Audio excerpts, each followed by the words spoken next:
Hi అండి. బ్లౌజ్కు వెనుక భాగం సైడు డాట్స్ వేసుకునే విధానం కూడా ఉంటుంది.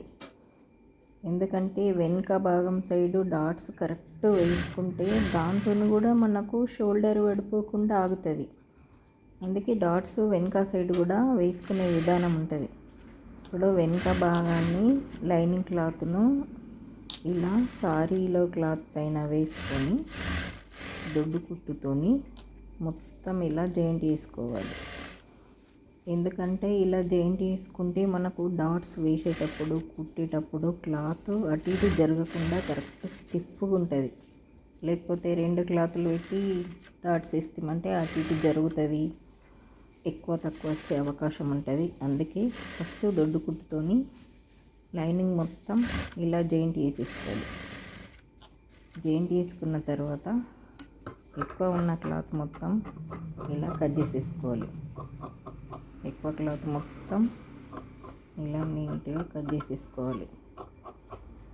ఇలా కట్ చేసుకుంటే మనకు కరెక్ట్ మంచిగా ఫినిషింగ్ వస్తుంది. బ్లౌజ్ మొత్తం ఇలా ఎక్స్ట్రా క్లాత్ అంతా ఇలా కట్ చేసేసుకోవాలి.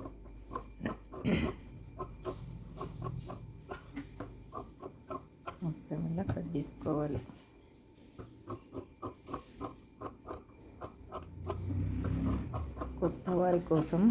కొత్త వారికి ఇలా జాయింట్ చేసే విధానం కూడా స్టార్టింగ్ నేర్చుకునే వాళ్ళకి తెలియదు కదండి, వాళ్ళ కోసం ఇవన్నీ చెప్పడం. ఇప్పుడు డాట్స్ వేసుకోవాలి. డాట్స్ కరెక్ట్ షోల్డర్ దగ్గర నుండి బట్టి ఒక హాఫ్ ఇంచ్ వేసుకోవాలి.